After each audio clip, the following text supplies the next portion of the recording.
Shang Chi is a theatrical character, right? Yeah. So far, we've really only seen him live action in a movie. So it's like he feels like a movie character. So like I want to see him in more movies. Right? Yeah. Zach wants it, Disney. He doesn't ask for much. Can I have, please? Can't wait to see all the screen grabs of all the fun faces I get in this episode.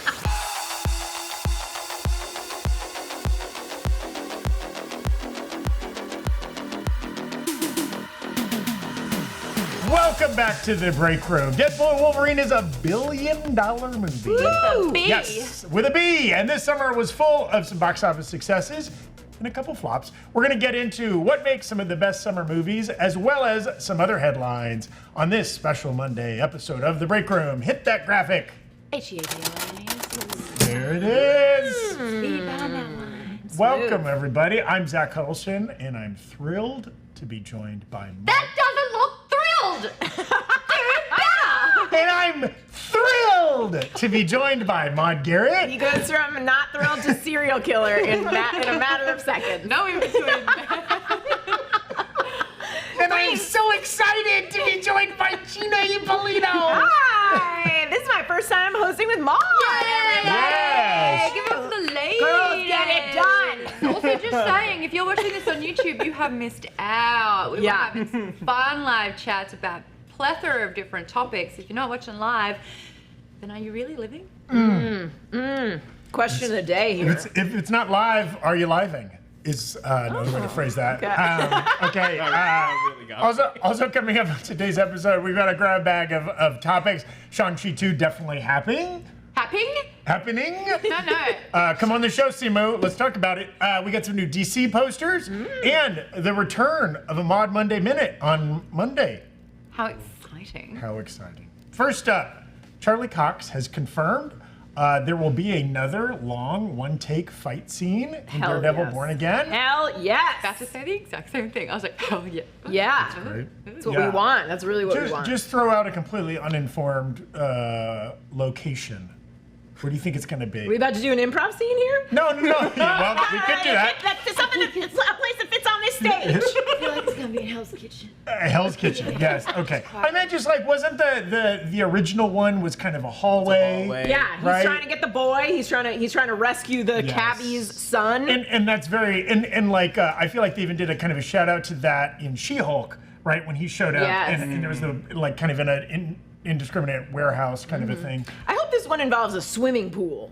Ooh. I hope someone I- gets thrown into a swimming pool. I just watched Monkey Man over the weekend, the Dev Patel film from earlier this year. Yeah. Great sequence in a restaurant kitchen. Oh, That's fun because you got knives, you got doors, you got onions. I've seen that a couple of times though, haven't it I? is. John Wick has done that a few times. Tenet. Yeah. Everybody knows the fight scene in Tenet, of course. Oh, right. Also, there's the awesome scene in X-Men First Class where he's like Quicksilver's going so fast. So maybe so I take kitchen off the table. Atonement does the best one though. Long shot. Oh. The single Was there a fight sequence in It Atonement? was not, but it was at war. It was yes. Yeah. I feel like Ruined the Goodfellas mood. was the first one that was like long Goodfellas, shot great through a thing, kitchen. I mean, some would argue 1917. Hard to top that whole movie. Whole movie. Okay. Really quickly, shout out to Joe Jackelmeyer from Screen Rant who got that scoop happening at the Chicago Fan Expo. So yay. Yes, and Charlie Cox went on in that same interview to talk more about, like famously they were shooting this show pre-strike. Strike happened, they had to stop production. During the strike, they got rid of the original showrunners and brought in new showrunners. Yes. Those timelines are not... X-Men 97? And so, and supposedly, they reshot a lot of stuff. They kind of went in a new creative direction. And Charlie Cox was kind of asked about this at this convention, and he said that a lot of the, to direct quote, a lot of the material that we shot pre-strike is brilliant and is still in the show and works really well. There were just some complicated factors around what we had been tasked to do and what we were discovering was and wasn't working. I would hate to make it sound like what people were doing before the changes were made was not good or wrong. It is just much more complicated than that. What a diplomatic that answer. is how you answer. Are you watching Jenna Ortega? That is how you answer a question like that. Charlie Cox always seems like a charming gentleman, but that was the Gina best. That, Well, she has said some- not the best record for being After Beetlejuice, she was like, I rewrote all my scenes. Oh, Yeah, after that was for Wednesday. Wednesday, sorry, Wednesday. Yeah, she did say something like, I was on stage and I was on set and I was rewriting what the writers wrote for me, and then every writer collectively clenched our buttholes. Some say those buttholes are still clenched. Yeah, that's true. That's true. Yes, that's an extremely diplomatic answer, and like probably accurate as well. I think it's like, Yeah. it is interesting. We probably won't know until the show comes out, and maybe there's some post-release interviews. What were the things that needed to be changed?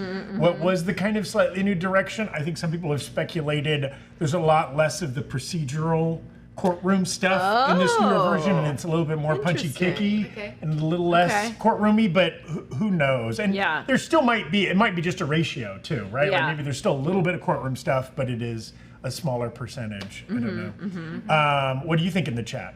I do like that the overall message of what you're saying is like, listen, kudos to Marvel for being like, this isn't as good as we think it could be. Yeah. What if we make some changes and make it even better? Where Like, were that's a they nice in thing. Secret Invasion? Yeah. Where was Yeah. the team that was screening for that?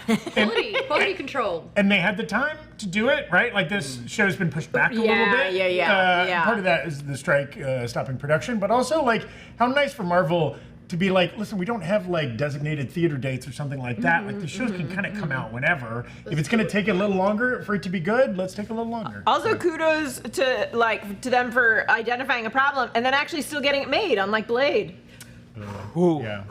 I felt that. I mean, am I wrong? Yeah, I feel yeah. like they're like, oh, we got some problems here. We'll do it later. And then like 9 years later, they're like, oh, remember that thing we were supposed to do? No, Marvel's done this a few times. They've like made an announcement or they've had a beautiful cameo tacked onto the end of a film and then they just never spoke about it again. So it's like if you don't say it, then it didn't exist ever. That's true. Well, It's in the ether. and it's funny, we're going to talk about something soon that I think could be related to this. But anyways, pivoting over to our friends at the DC Universe, we had new posters for Joker Folie à Deux and the Penguin. God, I love that penguin. Look is at him. He's so smoking. gangsta. Yes, very Wait, I can't say it, but it's noir. very noir. Very Yes. noir. And also like kind of for a comic book adaptation TV show, right? Like famously depictions of smoking are tough in television. It gives you a steeper rating. Yeah. It was the reason that many networks passed on Mad Men, supposedly, is because they smoked so much in that show. Yeah. So it's like, we'll just say like, it's a little reminder even in that poster, this is on HBO. Yeah. You know what I mean? Like- HBO. They want kids to smoke. Also, DC, when it comes to Batman, do such a better job when it is gritty and dark and Yeah. a bit more serious, Yeah. I suppose. Like Gotham, the TV show, that was a little bit more CW. Yeah, yeah. I love Gotham, but yeah, put some cigarettes in those mouths.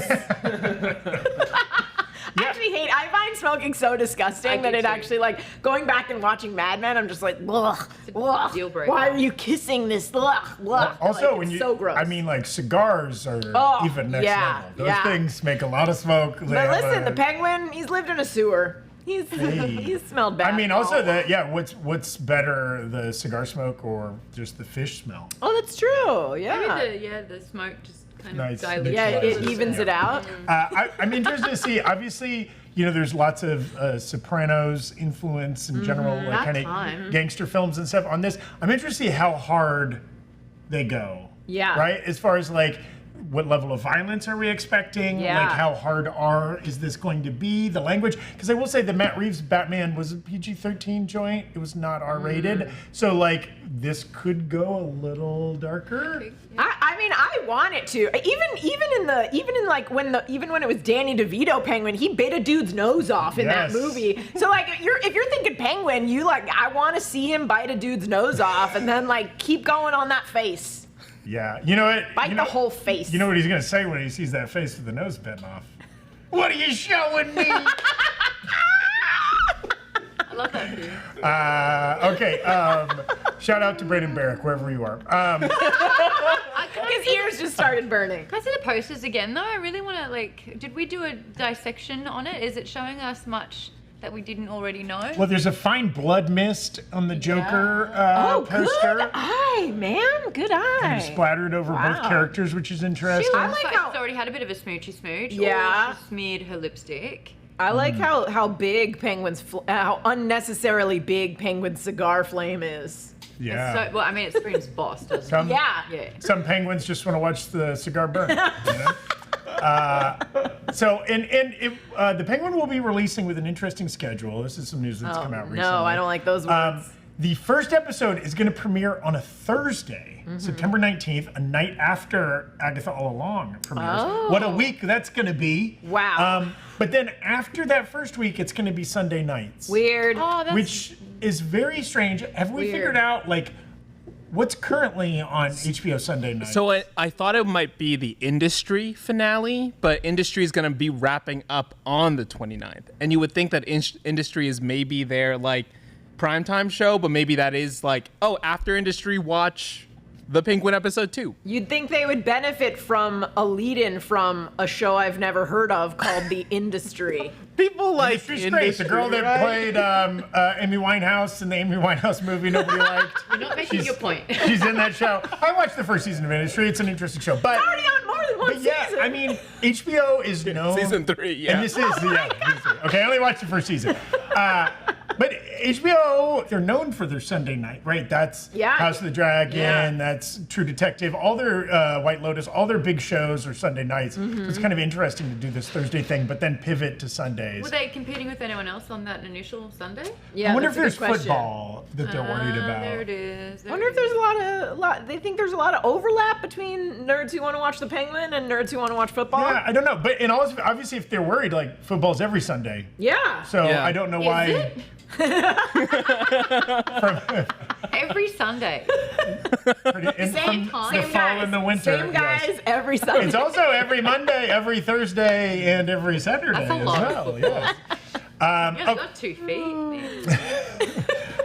So that'll be interesting. And again, the back-to-back Agatha Penguin. Yeah. Is gonna be Yeah. fun for comparison's sake. Very different vibes. I was going to Yes. say, speaking of vibes, do we think, because obviously the Penguin and Joker, not the same anything, not even the same universe, do we think they're going to have remotely similar vibes within this? Do you think it's close enough? Do you think they're going to kind of compete with each other? It just feels a little odd to have 2 DC properties that aren't sort of like in communication with each other. It's just very separate entities. I feel like there's like the Joker almost doesn't feel like a DC property. Like to me, I you know, you're not watching it and thinking like, hey, there's a giant bat going around the city. You're like watching it and you're like, oh, this guy that I did improv with in 1997 is an asshole now. what? do you think he's gonna that's what I think of the Joker. He reminds me of like guys that I did improv with in like the late 2000s. Yeah, a little incelly, a little messed up. you Yeah. could call the Joker the clown and it wouldn't change anything. Right, Yeah. exactly. Yeah, so I think, and I mean, to be fair, the Penguin doesn't look super DCE either. Yeah. No masks, no wings in any of that footage. Yeah. Except the world's already been built with Batman, who is Yes. directly the threat to Penguin. And Yeah, his that's true, underground. that's true. So we've sort of Yeah, established that's a great that. point. Whereas in the Joker, right, we've never seen a Batman in Joker. There is nothing. Well, they're inserting Harley Quinn now, but Right, Yes. right. But they're not going to do the traditional route at all. No. No, and this movie seems like it's going to be a unique format, right? Lots of musical elements. Yeah. And just because people are asking in the chat, so Penguin's going to premiere on September 19th, Thursday, and then episode 2 will come out a full week later. So Oh, not, I don't like not the that. Sunday immediately following. Oh yeah, like nine days later or whatever. That's yeah. So weird. episode 1, September 19th, episode 2, September 29th. No. Oh, now You double drop an episode and then leave them hanging. You don't give them a single one and then deny. Well, now Yeah. I actually have a new theory as to why they're doing this, which is like to build word of mouth for that first episode and give people enough time to. You mean for the second episode? No, Oh, So the second, for September 20th, the Sunday night. right, Yeah, Sunday. but like give people enough time to watch that because Sure. I think a lot of times people will be like, I'm too many episodes behind to like catch up with this show.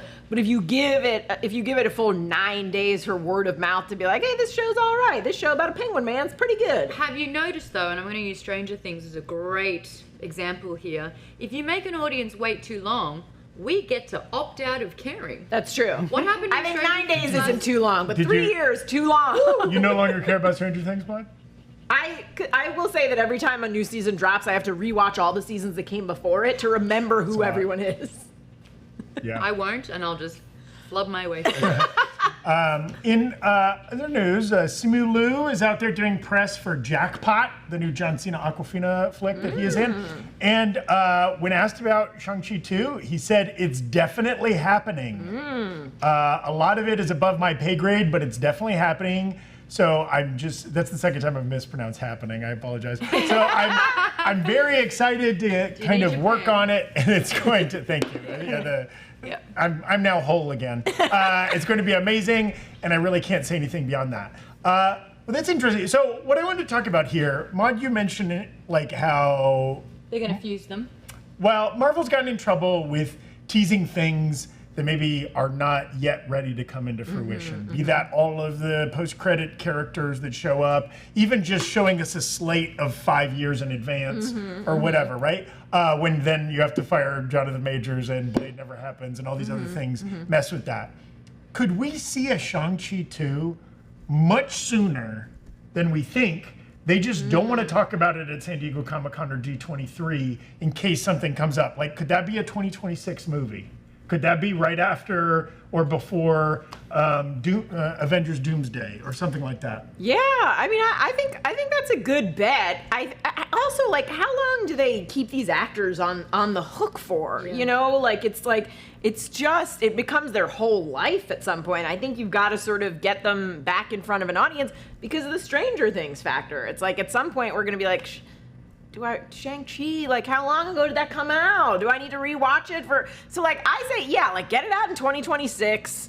I like anytime an actor says something like that, I think there's already been some stuff in the works. Though I wonder if OG Thirsty Thespian Simu Liu is the exception to that rule. Yes, it's and still that happening. No, don't cancel me. Yes. Yeah. Going ahead. One of the most famous people for incepting himself into a large role. So maybe he's incepting a sequel. There it is. There's that graphic. Timely graphic now that the Penguin is show happening and John Walker, U.S. agent, about to show up in Thunderbolts. Here we go. And then that fourth woman that we can't remember what she's from or why she's in that graphic. Show me it really quickly. I'll try and show me super fast. Was it a woman? I have from, no idea who it Was she from WandaVision maybe? Wait or for me. Moon Knight or something? I don't remember why we even included her, but at the time, April 2022 or whatever, she had done something. Really relevant. So I would love that. And it feels like, right, like there are definitely some upcoming Marvel movies that they haven't announced yet. Because, again, 2026, all we have are those Avengers movies. Yeah. And they'll put out something else. Do you think maybe Shang-Chi 2 is in the Avengers? You know what I mean? They're consolidating a little bit more. It's like, yes, my extension of my character's arc will be appearing in these movies because everyone's getting assembled into it. He should. I mean, I hope they include him in one or both of those Avengers movies, right? That would make a lot of sense. Yeah, get him into that universe. Get him in there. Bring a dragon. Ooh. BYOD. He just comes in flying on a dragon. Whee!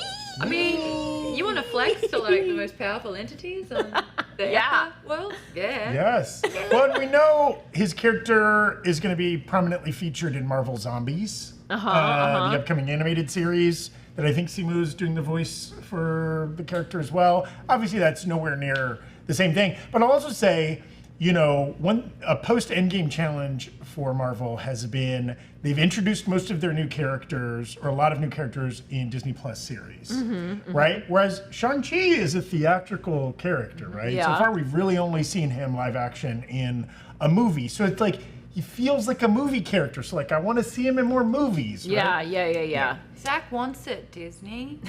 He doesn't ask for much. Can I have, please? Can't wait to see all the screen grabs of all the fun faces I've done in this episode. Which will they pick for the thumbnail? Will it be my demented, excited face? That's the face that they're gonna show when like you murder someone and like your neighbors are like, he was a quiet man. Yes. Speaking of which, okay, I teased this story earlier. We want to thank one of our sponsors today, Mando Deodorant. Okay, 2 weeks ago I caught COVID.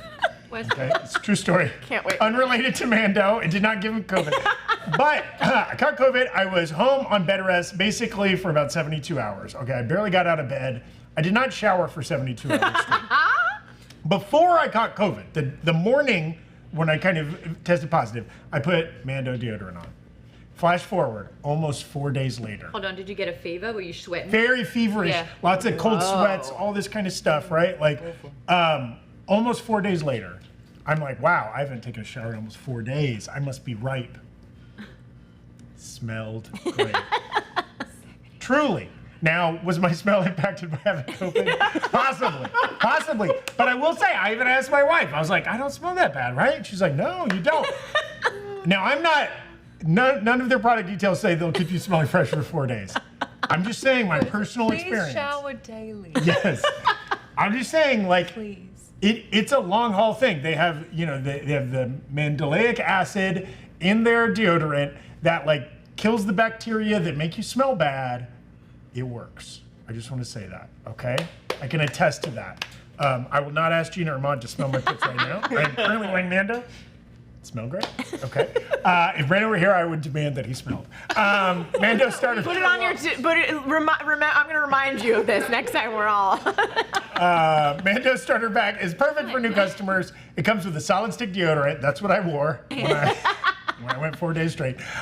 Cream tube deodorant, 2 free products of your choice, like mini body wash and deodorant wipes, and you get it with free shipping.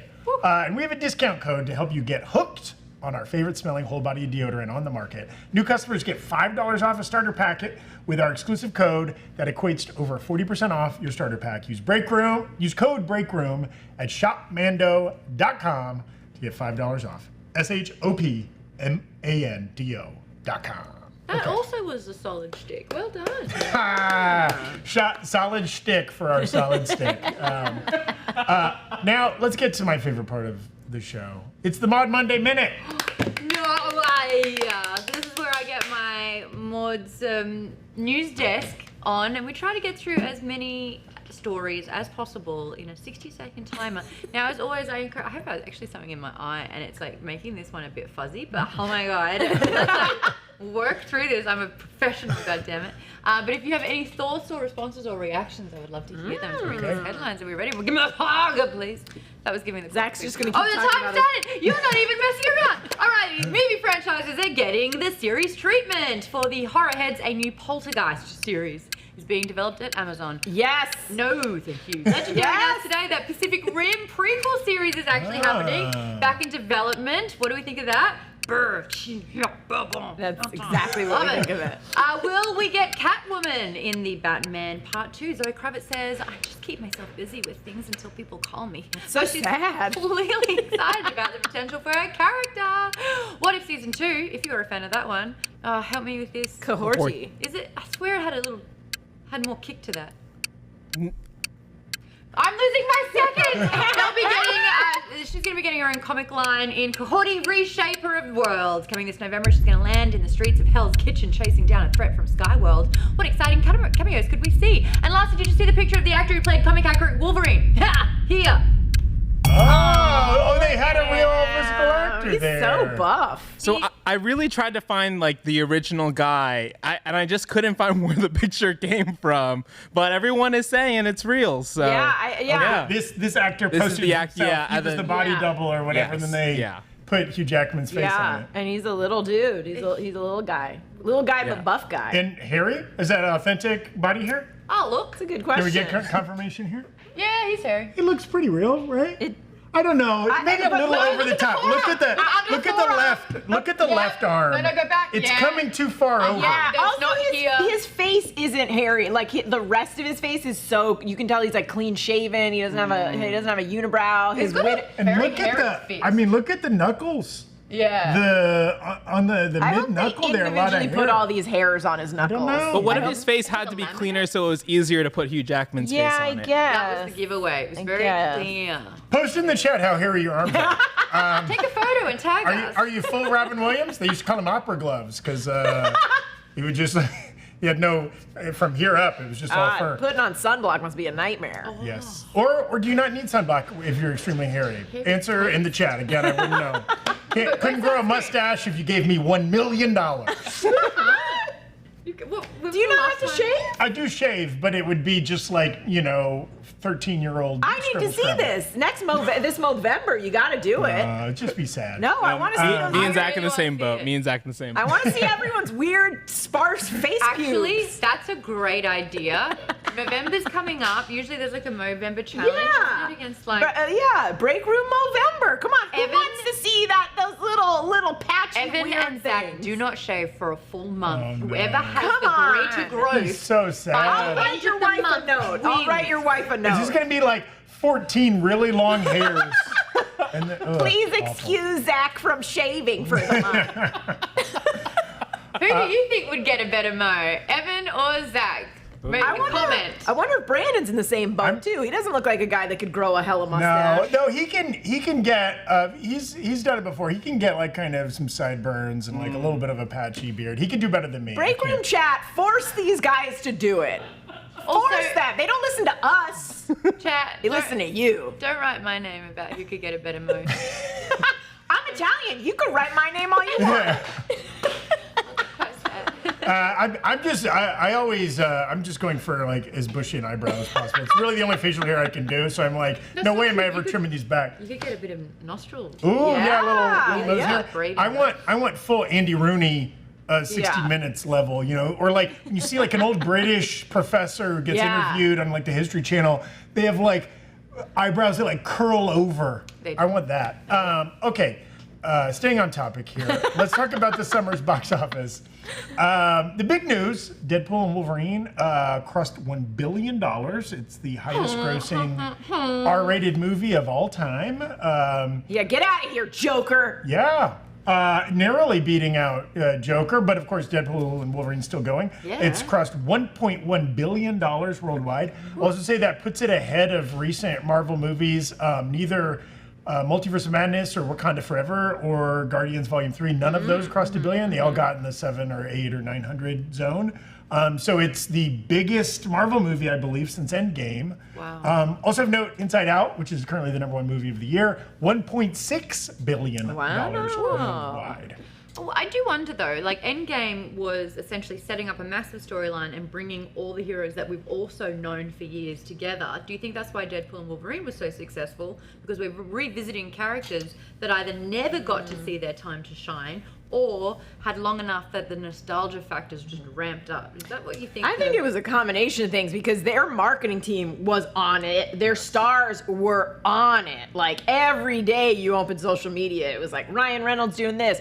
Popcorn bucket you could put your wiener in. Like there's just like Hugh Jackman's posted about how he's gonna drop dead the second this movie gets out of theaters and never be seen again. Like the marketing for it was everywhere. Yeah, and I should say I might have misspoken earlier. Of course, Spider-Man No Way Home made more money than this, but that's another example of like bringing a nostalgia factor, a cameo factor, right? Everyone wanted to see if he would find his way home. Yes, yeah. Well, the answer's right in the title. There's no way. No way. There's no way. No way. But yeah, and I think like there's actually an article in the Hollywood Reporter today, an interview with the head of marketing at Disney Films and Ryan Reynolds talking about how they marketed this movie and how like they were the first two Deadpool movies did not have any kind of co-branding, really. Whereas in this movie, like they had Deadpool showing up on Real Housewives, on The Bachelorette. They did a big thing at the European Soccer Championships. Like obviously, Hugh Jackman, Ryan Reynolds, and Sean Levy did like this big world tour. They went to South Korea. They went to China. They went to a lot of places that even lots of other big movie rollouts don't go to. He was hustling. He was hustling. Yeah. And so, that's a big part of the success. Also, it helps. There hasn't been really any other superhero movies this year. It's true. So if that's your speed, you came out for this one for sure. 1.6 bill for Inside Out 2. They're not doing the tours. Sad's not sitting there being That's like, true.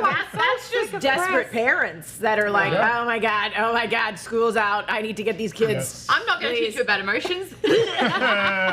Yeah, and I mean the #3 movie was the most recent Despicable Me. I believe is the #3 movie of the And year they so were far. in the theaters around the same time too. Yeah, that one's still out, right? So yeah, they're clear. Like I think and there was a lot of like press about it in May that like, oh my God, is this going to be a terrible movie year? Because you had like the Fall Guy kind of failed, even Furiosa didn't do very well. There had kind of been Dune 2 huge at the beginning of the year, and then it'd been a long stretch with nothing really Dune big. 2 came in and raised the bar to the ceiling, if I may.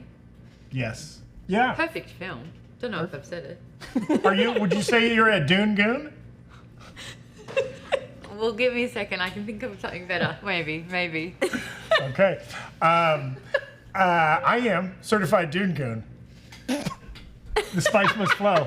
And it's not all about $1 billion movies because there's rarely that many of those. There's like more modest hits, right? And often these are movies that also have smaller budgets. Twisters has grossed $300 million. Bad Boys Ride or Die has made $400 million. Kingdom of the Planet of the Apes, another 20th Century Studios release. I don't think they had much smaller budgets though. They are all very CG heavy. Oh wait, instead of Bad Boys. Well. Yeah, I mean, I think like something like Deadpool and Wolverine, though, that might be approaching like $300 million budget, right? And like even some of these other movies are maybe more in the 150, 200 zone. So it's still extremely expensive movies, but like an order of magnitude lower. Yeah. And then like when we're talking about success too, right? It's like how much is it earning against its budget, right? Something like Long Legs, like which was very small, independent horror film, small budget, making $100 million. And then Furiosa, a budget of 172 or made 172 against its possible budget of 250 and probably more than 250. Yeah, that's a yikes. Yeah, and so like this has led us to a broader conversation of what's getting you to go out to the movies, right? There's been a lot of talk about like it's the big tent poles, maybe in a post-COVID world where we all got so used to even watching premium video on demand, right? Like a week, 2 weeks after something's in the movie theater or day and date, you can just watch it. You pay the $10, you watch it at home. It's easier. You don't got to drive anywhere. You don't got to get a babysitter or whatever your situation is. So is there a higher bar now? You feel like, something like Deadpool and Wolverine that's going to have insane special effects and maybe cameos and things like that. Yeah. I have to see that in a movie theater. Maybe I even have to see it in IMAX or some kind of a specialty format. I feel like this is a Family Feud topic conversation where it's like, we've asked the audience, why would you go to the movies to see a movie? Yeah. Coming in the top spot, I'm going to put in my answer, spoilers. I don't want to get spoiled. Yeah. I want to watch the movie as quickly as possible. So opening weekend, preferably for you. Yeah. And that's usually when like premium on demand or any kind of other streaming option is not even available yet. It. Yeah. I think for those, especially for Marvel movies, like I still remember the rush of seeing Endgame in a theater with everyone like hooting and hollering, and like when you watch it by yourself, it's just not the same to be like, look who's coming in now, and like in a theater, and also like I feel like at those Marvel movies, that everyone that's there, especially if you're going opening weekend, everyone there's a super fan. It's not like you go see some of these other movies and maybe you get people talking over it or people that bring their kids to like Long Legs and you're like, ma'am, what are you doing here? Like, dude, the phenomenon, I haven't been to a movie in which a child wasn't present in a while. Yeah. And I usually go to like 9 p.m.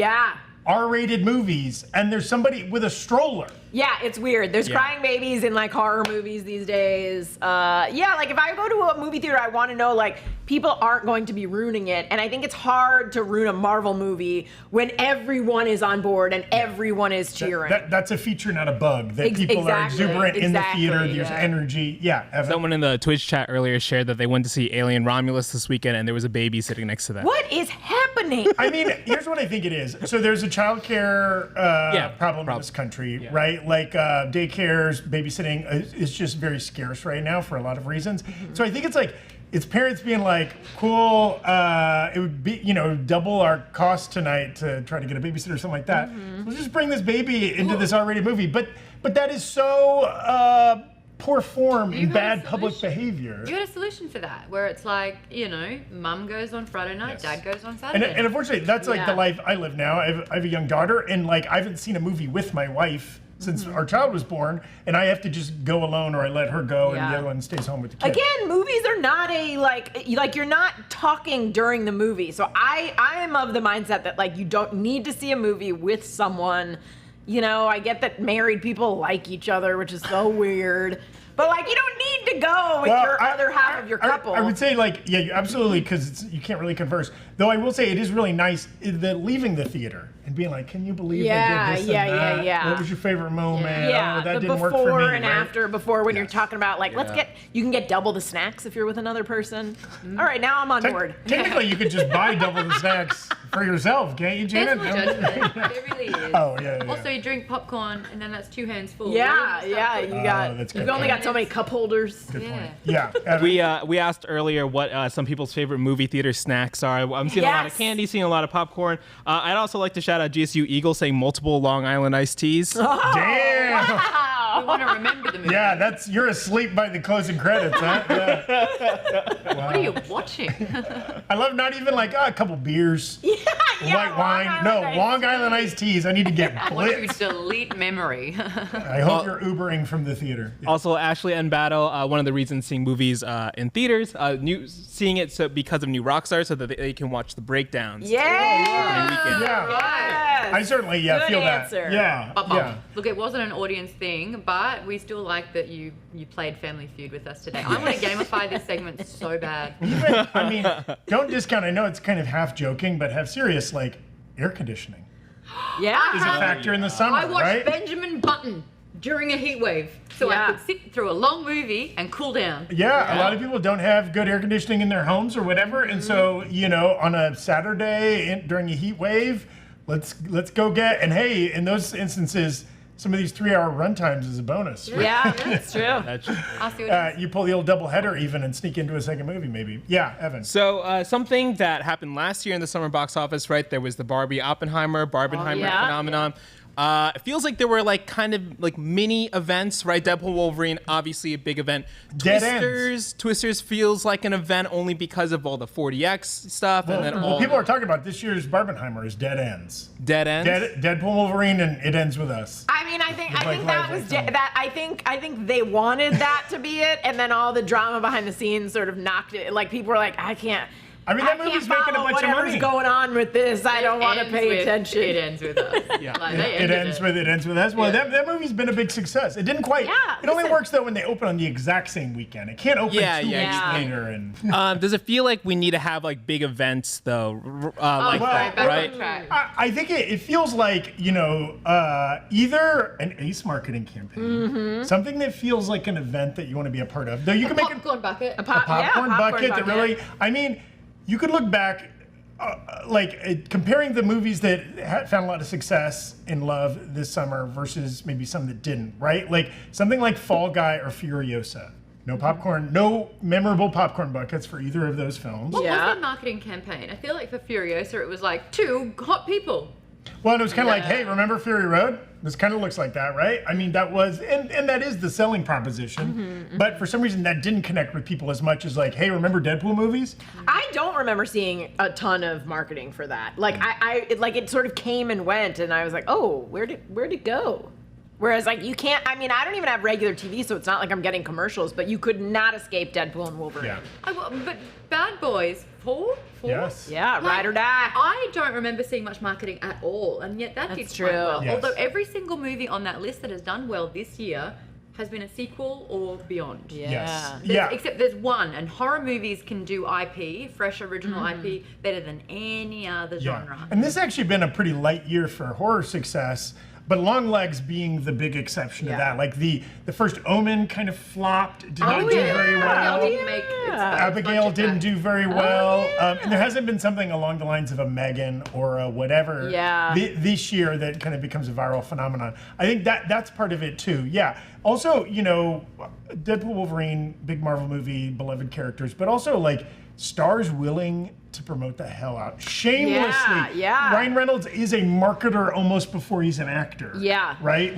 I see him more in Mint Mobile commercials than I feel like I see his films. I mean, he's doing it right. Like, if I'm the writer of that movie, I want them to be I want them to be living and breathing this movie until it is out of theaters. I think they did a good job. Yeah. Ryan Reynolds has always been smart like that. Instead of being like, oh, you're going to pay me $1 million to push your product. Yeah. Well, why don't you pay me less and then give me equity? And so now we'll push he's our a businessman. product. Yeah. Also, it's a great movie. It's not like, oh, they're promoting this, so it was kind of crappy. Like I do think with Rotten Tomatoes and Twitter and all this other stuff, like if it's a movie that doesn't live up to the hype, you're gonna know almost immediately, almost before the movie comes out. It's like there's gonna be like crappy critics being like, skip this one, and it's like it hasn't even come out yet, man. But like Deadpool and Wolverine, I know you don't necessarily agree, but it was great. Like for me, it lived up to the hype. Agreed. And I think that like that only grew. Like I had friends who were like, I haven't seen it yet, but like they were looking forward to it. It wasn't like after a couple weeks, people were like, I heard it's kind of crappy, so I didn't bother buying a ticket. Like people are still buying tickets. Yeah, like Omar in the chat saying word of mouth can really help Hidden Gem, right? Like Everything Everywhere All at Once probably lived off word of mouth before it became like an Oscar. And I will say when it comes to like big franchise stuff like Deadpool and Wolverine, often I feel like anybody watching us right now in the break room, anybody that watches New Rockstars, everybody is going to watch that movie. It's just a question of do they wait or do they pay the $20 to go see it in the theater, right? Is this worth now or can I wait 90 days? Like I think most people on like the Marvels, they're like, I'll wait 90 days. Yeah. But like we saw it in the traffic of our Marvels coverage, like we saw huge spikes. Everybody did eventually watch that movie. Yeah. I think because if you're a Marvel fan, it's only 2 or 3 movies a year. It's pretty easy to be a completionist for the theatrical releases, but it's just whether that's worth going to the theater or not. I think Deadpool and Wolverine has a huge FOMO factor. Like something like the Marvels, you know that you're not going to get like a mind-blowing cameo. You're just going to see I enjoyed the Marvels. I saw it twice in theaters and I enjoyed it, but there was no moment where you're like, oh, who are they gonna get to appear in the Marvels? Whereas like Deadpool and Wolverine, people are like, I know there's gonna be hella cameos. I don't want people to tell me what they are. And then also once people are discovering them, I want to be involved in that. Otherwise I'm gonna have FOMO. Yeah. No, I had that because I saw it quite early, and I remember every single time I was like, I've seen Deadpool. And my friends would silence me. Yeah. And that is a superpower in itself, right? Yes. Like, and they're like, I'm seeing it on Monday. Don't say anything. So it goes back to sort of like, if there are big spoilers and cameos and things like that, you don't want it ruined for you. That gives you so much motivation to go to the theater. And even that, it's like when you know this is going to be a phenomenon, right? You know everybody's going to be talking about this movie. That's even more incentive, right? There's kind of the network effect of that. Of like, I'm not worried about somebody spoiling a small movie for me because like, the odds that will come up in conversation are relatively small, right? Furiosa, it's a prequel. The spoiler was the movie. Right. Yeah, I mean, I will say that like I'm waiting until this weekend to see Alien Romulus. The first night there was like there was something that was trending that people were like annoyed about, that there was someone in the movie that people were annoyed about for reasons. I'm being vague. And I saw it trending and I was like, you should have seen it. Man, I should have seen it earlier. Yeah. And also then, because people were complaining about it, now I have it in my mind, like, oh, this isn't going to be good. This moment isn't going to be good. Yeah, it maybe taints your experience, your own opinion. Taint. Real quick, I want to get into, first I'm going to go to Evan, but then I want to talk about the big movies left this summer and this year. And like, let's just do a quick lightning round of like, do we think which one of these is going to pop off? Evan, Yeah, Ryan Painter was asking, how do you think event films have changed from the original event film, citing Jaws? Yeah, if it's not a superhero thing, if it's not like the return of a big franchise, like what do you think classifies as an event? Well, Jaws was officially the first ever blockbuster. And the reason why it's called blockbuster was because there was a line out went a block long. So that's why they called it a blockbuster. So that is people wanting to get out, line up to get a ticket and not miss out. So I think it doesn't necessarily mean it's an action movie or a superhero movie. It's just the one that people want to get into the theaters day one. So that's what like the notion of a blockbuster is. I also think like one of the main differences between then and now is that with something like Jaws, there were only so many other movies that year. Like I love Jaws. It lives up to the hype. I rewatch it probably once a year.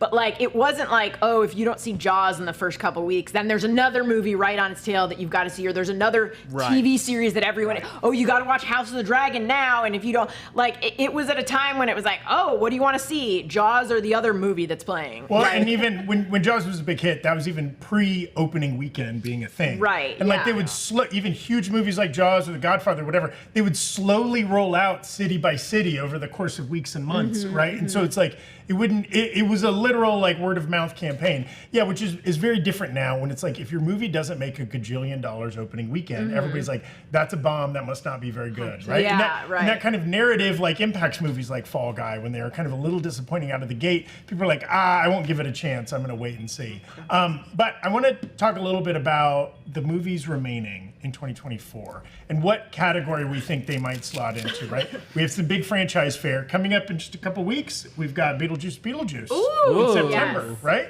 I'm excited about this. Yeah, and it's tracking, like the initial tracking numbers that came out are like, it's tracking to open at like over 70 million or something like that, which is almost double Alien Romulus and is closer to like Deadpool Wolverine zone than not. It's also got that sweet spot of like nostalgia for like millennials, elder millennials, but also like, you know, Jenna Ortega, which obviously is why they did it. Like they were like, let's put all the olds in it, but then get someone that has a draw. And like that's what it is. It's like, hey, you youths like Jenna Ortega here. And potential, because it's like kind of in the fall, like to be like a PG horror kind of, you know, to appeal to the Halloween heads and the goths and closet goths among us. Yeah. Do we think we'll look back and that will be one of the big hits of the year? You know, I oddly don't think so. I think it'll be popular. I don't think it'll be oh my God, you have to see this. Everyone had to see this. I think it'll be like, oh, you know, elder millennials again will like go see it and they'll be like, it was fun. That's just my prediction. I feel like when Beetlejuice first came out, it was so different. Yeah. I was like, what is going on? And like the titular character wasn't in it the whole movie. It would Right. kind of just pop up and it was more about sort of Winona's story. Yeah. I think that you're right. Like there is a huge nostalgia beat, but there's also like, it was 36 years when the last Beetlejuice came out. Wow. And I feel like it's more popular by reputation than it is by like people having seen it. So I wonder if it's like, people go, well, I wasn't there for the first one, but I kept hearing about it, so I'm dying to try this one out. I will say, though, knowing Tim Burton's movie style, I feel like a lot of the other movies that we've seen are trying so hard to appease studios, and I don't think this one's going to try to appease a studio at all. I think it's going to be much riskier filmmaking and storytelling. That excites me, actually. Yeah. And I mean, famously, like Beetlejuice, the original film was like an original story from him. That's not the IP he created, right? And it's been a minute since we had a big screen Tim Burton like joint. He has done a lot of like IP stuff. He, you know, the Dumbo live action movie, he obviously did Wednesday and like stuff like Big Eyes and whatever, but like a big like, you know, in the style of the wacky gothic, you know, creepy crawly Tim Burton. It's been a minute since we had that. Yeah, that's true. I feel like this is going to be like cult status for Halloween. Yeah. Other big sequels or franchise IP, Gladiator 2.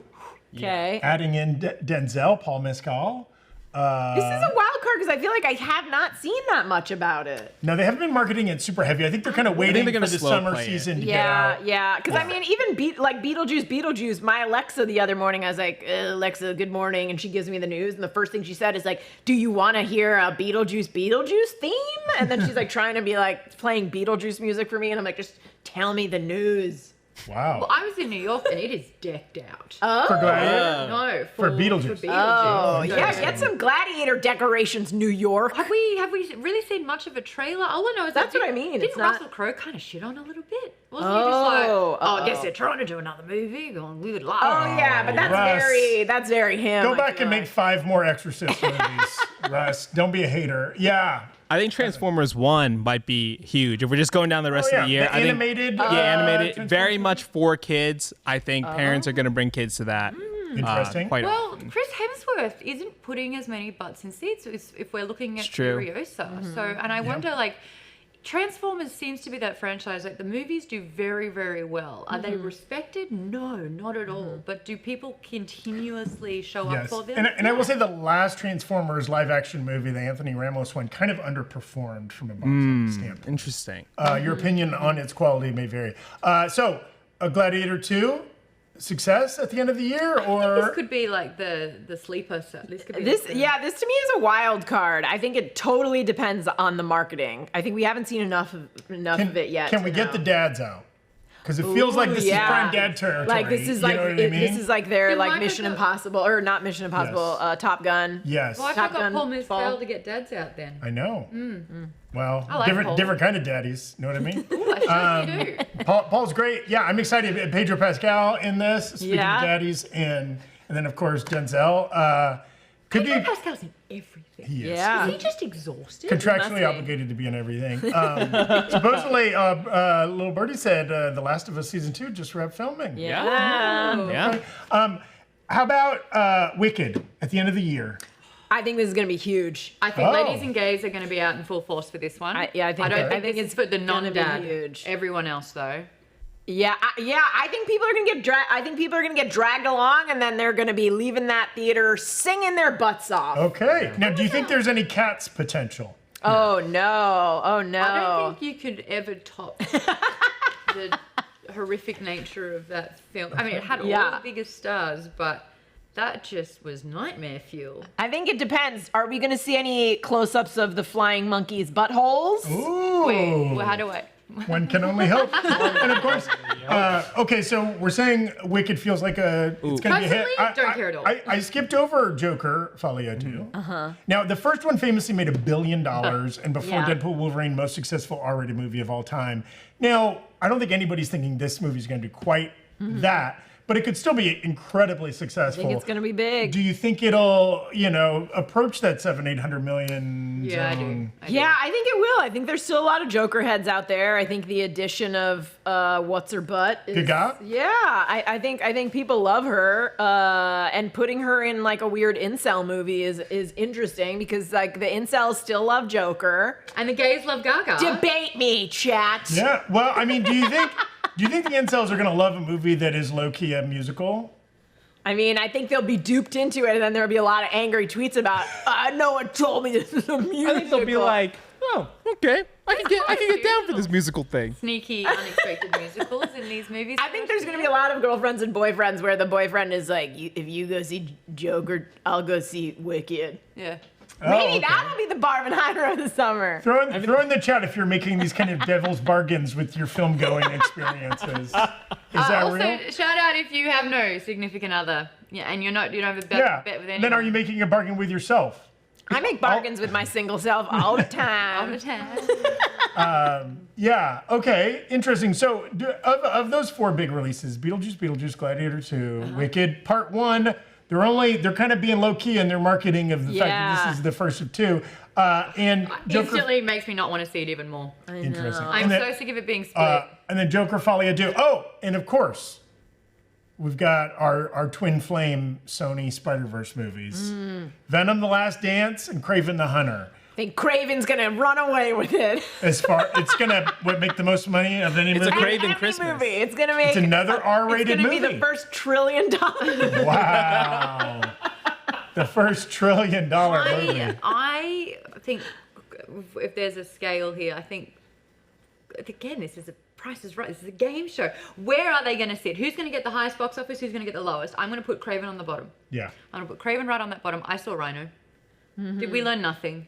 Paul Giamatti 2.0. Like, did we learn nothing? I think that Joker and Wiz have like the capacity to do really. You just call it Wiz. What is it called? Wicked. Wicked. Now, the other one. if it were Wiz, I would- that I would be would go- another I would level. I mean, absolutely go similar. see it. Similar, but yeah. This is how much I know about musicals. I care very little. I think something Brandon always says when we talk about Wicked, though, is Oh, that he loves musicals. like, Oh, he loves Don't tell it. him. Don't Jessica tell it him. has also. the most, like, out of the movies that we're listing, I think that one has the most, like, rewatchability. Like, people are going to go out multiple times Yeah. to see it in theaters if they love it, right? And then Yeah. Alamo will do sing-along sessions. It's also a Yeah. holiday release. Yep. Yeah, It's also yeah. it's a movie you can go to with your mom with Yeah. your sibling, with maybe even younger members of your family. Yeah. It's a PG or PG-13. Very little movie. to no homework to I do. do think people are going to see it multiple times. I think it's between that and Joker that'll be like the big ones for the rest of the year. I think those two are gonna sort of take it. Is Gladiator going to try an Oscar bait? Yes. Is for that sure. the angle that it's 1000%. going? Yes. So how I do mean, you with that think cast, absolutely. Do you think Joaquin Phoenix is more motivated to push his film because he was in the OG Gladiator Oh, and sees interesting. it as competition? And you know, he's kind of playing the Joaquin Phoenix role in this movie, Joseph Quinn, Yeah. our future Johnny Storm. There's two members of the Fantastic Four cast in Gladiator 2. also, no, this is not the place to do it, but my entertainment reporter is flaring right now. Joseph's seeing Doja Cat. Oh yeah. Oh, they're a couple. Yeah. What an interesting couple, though. I love it. Interesting. I love it. I think Joaquin Phoenix doesn't think like that. I think he hates doing press. I think he's probably think doing he hates. ayahuasca in a tent somewhere right now, and that's where he'll be until they force him out of his ayahuasca-fueled rage tent, and then he'll sort of like mumble through a bunch of press for Yes, it, he and then he'll will. go back into hiding until he sees his shadow in the spring. It will be interesting. I think like between Joker, Venom: Last Dance, and Kraven the Hunter, right? Those are the only superhero thing we're getting through the end of this year, as far as in theaters, right? And you have to imagine Deadpool, Wolverine, a ton of superhero fans, people that enjoy those kind of movies, have just been reactivated. Yeah, they're jazzed up. Yeah, and they don't have that much. There's certainly, maybe Venom could be it. But so I wouldn't want get Venom to be good. I Yes. want it. I always And I will thought he'd be say good. that trailer looked good. That trailer is making me believe this movie could be better than the first two Venom movies, and I hope that is accurate. It's giving a bit of bonkers, and honestly, I'm so here for it. Yeah. I want it to Friggin' be the year of batshit crazy. Symbiote, horse. Yeah, Let's go. yeah. Chiwetel Ejiofor, Yeah. playing his fifth different superhero-related character or whatever. I love it. Juno Temple of Ted Lasso fame. That's right. Yeah, I think that could be like the low-key unexpected hit for the rest of I the would love year. it if it was. Yeah, I mean, also don't forget, like superhero fans have a lot of good TV eaten coming up. Yeah.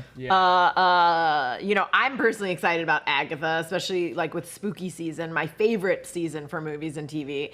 So like, I think it's not. I think they won't be as starved for it as they want. And there's also like a weird, like sometimes like Marvel fans refuse to see DC movies and vice versa.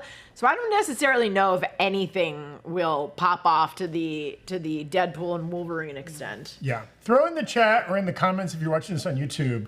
What of the movies remaining this year are you most excited for? Ooh, and are yeah. you definitely going to see in a movie theater versus like wait to see it on streaming? Wait, what are you guys the most excited? What's your one pick? I might skew a little differently than you. I'm very jazzed for Gladiator too. Dad, Glad you're the dad. About The Gladiator. Gladiator. I'm a daddy-ator. Daddy-ators for Gladiator. And like Ridley Scott, who it's insane. These like 80-plus-year-old directors who keep pumping out movie after movie after movie. It's like I'm tired and I'm half that age. But he can. I've even his weird bad movies lately, like The Last Duel and Didn't like it. what Yeah. was that? He Adam did Driver. Napoleon? He did Napoleon. I kind of like Napoleon. I kind of like Napoleon. Listen, you're right that there is a generation of directors that even when they're bad, they're good. I like House of Gucci? I put Spielberg in that category too. Like even if it's like not a great Spielberg movie, you're like I'm still watching it. Agree. It's Spielberg. Yeah. And- Absolutely not And, with Ridley and I will Scott. say, we'll see if Craven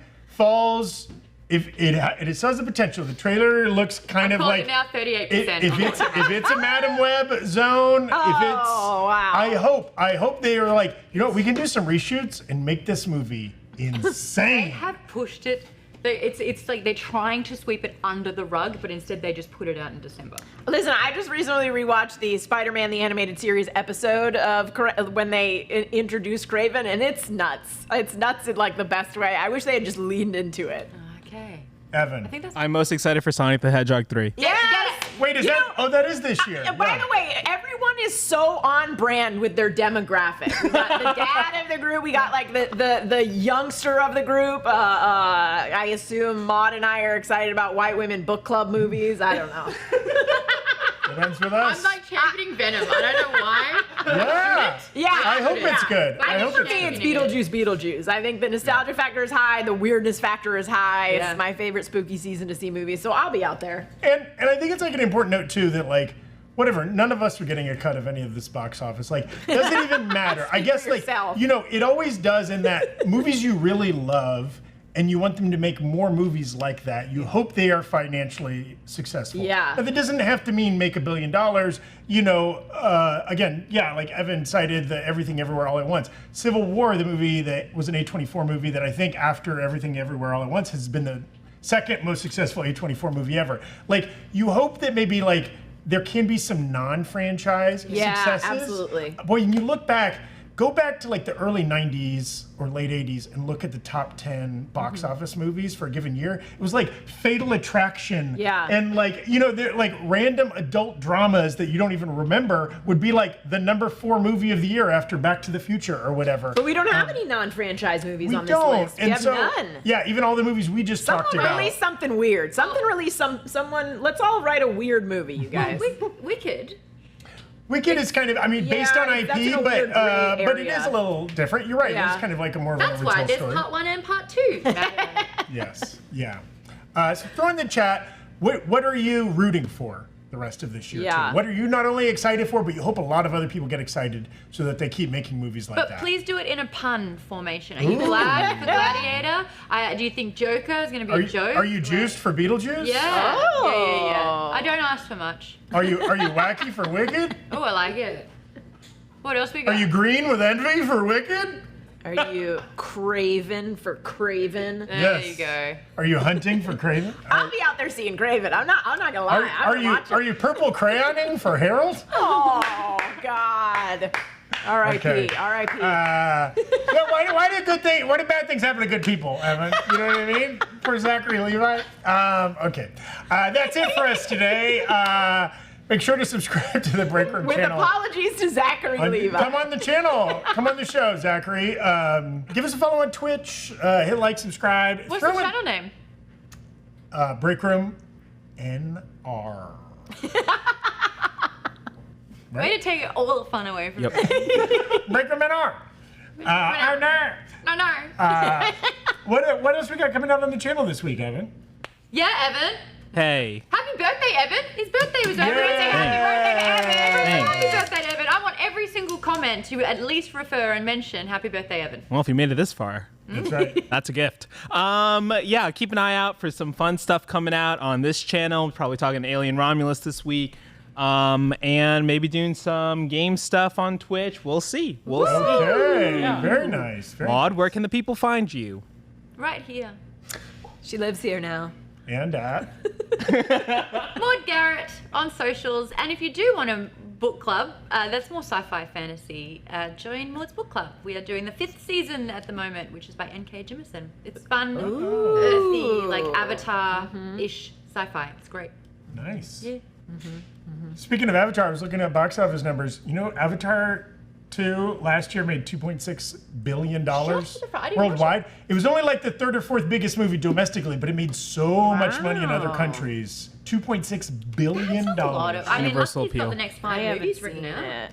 I think haven't watched worldwide they just love a tall blue thing. Yeah, who doesn't? Don't Really shame plays me. in France. I don't know. Okay, Gina, do you have a book club? I wish. I wish. okay. I want to join Maud's book club What would now. your I love genre the of Broken choice Earth. be? I mean, it would be sci-fi. Yeah, I love the Broken Earth trilogy by N.K. Jemisin. So, yeah. Currently reading Percy Jackson, because Evan won't shut up about it. Oh, okay. Yeah, I never read it. I never Very read it. easy Love read. it, though. Love it. Super easy read. You can find me at Gina Ippi on every 9,000 social media sites that I Gina, what's your forced to. favorite book you've recently read? Ooh, or ever that's a read? good. I tend to read books based on like if a TV show is coming out about them. So I read Silo. I read the first of the Silo series. It's great. It's great. And then it's on Apple TV. Since they don't advertise their shows, that's a show on Apple TV. If you do like books that are made into shows that are on Apple TV, read Dark Matter by Ooh, Blake yeah. Crouch. Okay. It already that's- got confirmed for a season 2. Yeah, is that Jennifer Connelly? Yes, Is that her? and Yeah. Joel Edgerton, Australia's Okay. very Ooh, own. I love them both. Is it I'm in. is it Edgerton or Edgerton? Edgerton. Oh, okay. I don't know. This whole time? I don't know. I say all the names wrong. That's my brand. Edgerton. Would you rather? Never mind. We're all edging for Edgerton over here. All right. Or egg, you know. Like, Or edding. I don't know.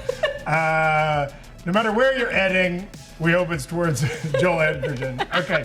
Thank you so much for watching, everybody. Have a great rest of your day. Bye. Bye. Bye. Bye. Bye.